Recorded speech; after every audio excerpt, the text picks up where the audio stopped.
Hello दोस्तों, स्वागत है आपका हमारे यूट्यूब चैनल में। आज हम लोग बात करेंगे बिहार सिविल कोर्ट प्यून, जिसका कि अब बहुत ही जल्द एग्जाम होने वाला है, क्योंकि 4 अलग अलग पोस्ट के लिए फॉर्म अप्लाई हुआ था, जिसमें कि प्यून था, क्लर्क, कोर्ट रीडर और स्टेनोग्राफर, जिसमें कि 2 का एग्जाम हो चुका है और 2 अभी बाकी है।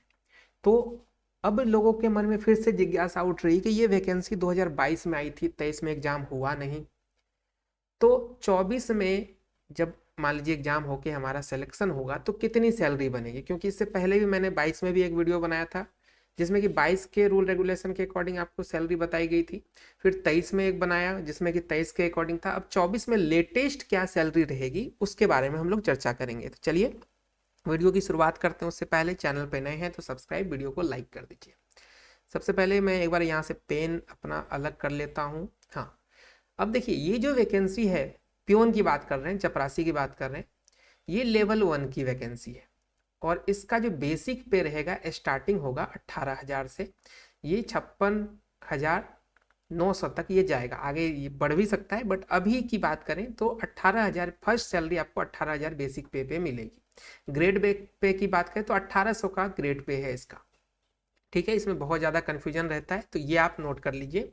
लेवल 1 की जॉब है, 18,000 बेसिक पे से आपकी स्टार्टिंग होगी, फिर धीरे धीरे ये बढ़ते बढ़ते 56,000 तक जाएगी। लेकिन फर्स्ट सैलरी जो आपको मिलेगा उसकी कैलकुलेशन की बात करें तो हम लोग कैलकुलेट करेंगे 18,000 बेसिक पे ग्रेड पे 1800 रुपये का। अब चलिए आगे बढ़ते हैं। जो मेन मुद्दा है कि आखिर हमें इन हैंड सैलरी कितनी मिलेगी, और भी चीज़ों पे चर्चा करेंगे कि कुछ एक्स्ट्रा इनकम, ये सारी चीज़ें। बट अभी मेन फोकस है कि हमें जो सरकार की तरफ से राशि दी जाएगी वो कितनी दी जाएगी। तो देखिए बेसिक पे आपको 18,000 तो मिलेगा ही मिलेगा, इसमें किसी प्रकार की कोई कमी नहीं रहेगी। अभी जो बिहार सरकार में महंगाई भत्ता यानी कि डीए चल रहा है, वो डीए 46% है। अब बहुत लोग कंफ्यूज हैं कि 18,000 वहां दिखता है तो सिर्फ हमें क्या 18,000 ही मिलेगा? जी नहीं, 18,000 से बेसिक है। इसके अलावा बहुत सारी चीजें आपको एक्स्ट्रा मिलती है, वही सब जोड़ के आपकी सैलरी बढ़ती है। तो यहाँ पे अगर देखा जाए तो 18,000 का 46% आपको और मिल जाएगा। एक चीज और कंफर्म कर दूं कि जो बाकी अलाउंस मिलते हैं वो सभी चीजों का कैलकुलेशन आपके बेसिक पे ही होता है। तो अगर आपका 18,000 बेसिक पे है तो उसका 46% आपको महंगाई के लिए मिलेगा। बहुत अच्छी चीज गवर्नमेंट जॉब में यही होती है कि जैसे जैसे महंगाई बढ़ती है, गवर्नमेंट महंगाई भत्ता बढ़ाती है और आपकी सैलरी इंक्रीमेंट होती रहती है।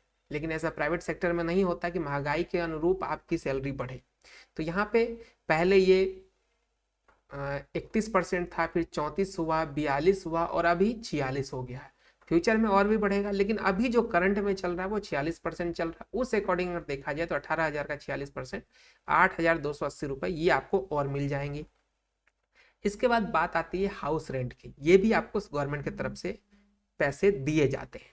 तो अब कैसे दिया जाता है आप देखेंगे, यहाँ पे 8%, 16%, दो मैंने लिख रखा है। तो ये कैसे मिलेगा? देखिए बिहार की बात करें तो बिहार में 4 अलग अलग तरीके के ये चलते हैं। एक 4% होता है, फिर 8%, फिर 16%। सेंट्रल लेवल पे देखा जाए तो 8, 16 और 24 होते हैं। अब क्या ये कैसे डिसाइड होगा किसको कितना मिलेगा, वो आपको बता दें। बिहार की बात करें तो अगर गांव में आपकी पोस्टिंग है, जैसे स्कूल टीचर इन सब के हो गए, तो वो गांव में मोस्टली पोस्टेड होते हैं। तो वहां पे गांव वाले क्षेत्र के लिए 4% का आपको हाउस रेंट अलाउंस मिलता है। अगर आपको जिला स्तर पे कहीं पे है जिला में, तो वहां आपको 8% का मिलेगा। और पटना जैसे शहर में आपको 16% मिलता है। लेकिन यही सेंट्रल लेवल पे बात करें तो 8, 16 और 24 होते हैं। तो 8% नॉर्मल बिहार, पटना, जो पटना के अलावा जो शहर हैं उनके लिए 8% मिल जाता है, पटना में 16। और जो जैसे दिल्ली, चेन्नई, बॉम्बई, इन सब में 24% मिलता है। तो वो तो बाहर की बात है, जब एसएससी ये सब में आप सेलेक्ट होंगे तो वहाँ की बात है। बिहार की बात करें तो ये 3 चीज चलते हैं, 4, 8 और 16। तो देखिए गांव में तो आपकी पोस्टिंग होगी नहीं, क्योंकि सिविल कोर्ट सभी जिले में होते हैं। तो 2 ही कंडीशन बनते हैं, या तो आपको 8% मिलेगा, या आपका सिलेक्शन अगर पटना में हो जाता है तो आपको 16% मिलेगा। तो दोनों पे कैलकुलेट कर दिया। लेकिन 90% स्टूडेंट जो होंगे, जो पास करेंगे, उनका पटना के अलावा अलग अलग डिस्ट्रिक्ट में होगा। कुछ ही बच्चों का पटना में होगा, सभी का तो पटना में होगा नहीं। तो कुछ लोगों को 16% मिलेगा, बाकी को 8% मिलेगा। अगर 8% मिलता है तो 18,000 का 8% 1,440 रुपये होते हैं। और जिनको 16% मिलेगा उनको 80 रुपए मिलेंगे। इसके साथ साथ मेडिकल के लिए हर महीने आपको सरकार 1000 रुपये अलग से देगी। आप बीमार पड़े नहीं पड़े वो अलग बात है, लेकिन मेडिकल के तौर पे आपको 1000 रुपया दिया जाता है। साथ साथ ट्रेवल अलाउंस का भी 852 रुपये आपको अलग से पे किए जाते हैं हर मंथ। ये फिक्स अमाउंट है। इसके अलावा भी बहुत सारे आपको चीज़ें मिलेंगी, बट वो मैंडेटरी नहीं है, कभी मिलेगा कभी नहीं भी मिलेगा, उसको अपन साइड में रखते हैं। जो चीज़ आपको हर मंथ मिलेगा, फिक्स मिलेगा, उस पर हम लोगों ने चर्चा किया कि इतने अमाउंट आपको हर महीने मिलने वाले हैं। अब इनको अगर जोड़ा जाए तो 8% वाले जो लोग होंगे उनको 29,572 रुपये मिलेंगे, और जो 16% वाले पटना वाले लोग हैं उनको 31,012 रुपये मिलेंगे। लेकिन ये राशि आपको इन हैंड नहीं मिलने वाली है, ये आपकी ग्रॉस सैलरी हो गई। अब तो ये नहीं मिलेगा तो क्या मिलेगा? अब इसमें कुछ कटौती भी की जाती है।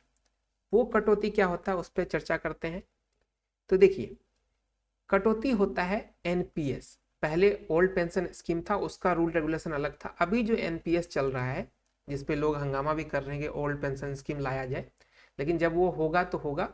अभी जो चल रहा है उस पर बात करें तो एनपीएस चल रहा है, और एनपीएस में होता क्या है कि आपका बेसिक पे जो कि 18,000 है, और उस बेसिक पे पे जो महंगाई भत्ता मिलता है जो कि 46% मिलेगा, दोनों को जोड़ा जाता है और उसका 10% कटौती कर दी जाती है और आपके एनपीएस अकाउंट में वो ट्रांसफर कर दिया जाता है। ऐसा नहीं कि सरकार ले लेता है, आप ही के अकाउंट में ट्रांसफर किया जाता है। तो इस अकॉर्डिंग अगर देखा जाए तो 18,000 ये और 8,280 46% के अकॉर्डिंग ये होता है महंगाई भत्ता। दोनों को जोड़ दिया जाए तो उसका 10% अगर निकालेंगे हम लोग तो 2,628 रुपये आपकी कटौती होगी। अब आप कहेंगे ये जो काट लिया इससे हमें क्या फ़ायदा? देखिए, फ़ायदा ये है कि 10% तो आपका काटा गया, साथ साथ ये जो अमाउंट है बेसिक पे प्लस महंगाई भत्ता, इसका 14% और गवर्नमेंट अपने तरफ से लगाती है। मतलब टोटल 24% आपके एनपीएस में जमा होता है, जो कि अगर जमा राशि देखा जाए तो लगभग 6,307 रुपये जमा होंगे, जिसमें कि 2,628 तो आपका है और 3,680 रुपये के आसपास, 79 रुपये के आसपास ये गवर्नमेंट जमा करेगी। तो 6,307 रुपये आपके टोटल जमा हो जाएंगे। अब इससे आपको पेंशन वाला जो सीन है वो सारी चीज़ें आपको मिलेगी।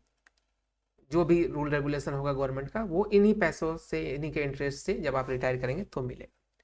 अब इन हैंड कितना हो गया? तो जो आपकी राशि थी जो मैंने यहाँ पे आपको शो करवाया 29,572 और 31,012 रुपये, इनमें से आपका अमाउंट 2,628 रुपये माइनस हो जाएगा। अगर ये माइनस होता है तो जो पटना के बाहर वाले छात्र हैं उनको 26,944 रुपये इन हैंड मिल जाएगा। ये आपकी राशि, इसमें किसी प्रकार का कोई कटौती 20-30 रुपये कटौती होता है जो इंश्योरेंस ये वो का है, वो 20-30 रुपये 50 रुपये, इससे ज़्यादा कटौती नहीं होगा। और जो पटना में रहने वाले हैं जिनका पटना में पोस्टिंग होगा उनको 28,384 रुपये मिल जाएगा, इसमें 50 रुपये ऊपर नीचे हो सकता है। तो ये है 2024 का लेटेस्ट सैलरी पियोन का। बाकी और भी पोस्ट के जैसे स्टेनो हो गया, क्लर्क हो गया, इसकी भी वीडियो जल्दी आ जाएगी। तो वीडियो कैसी लगी जरूर बताइएगा, और किसी को कोई डाउट हो, कोई क्वेश्चन हो, आप हमें कमेंट कर सकते हैं। मिलते हैं एक नई वीडियो में, तब तक के लिए बाय, टेक केयर एंड जय हिंद।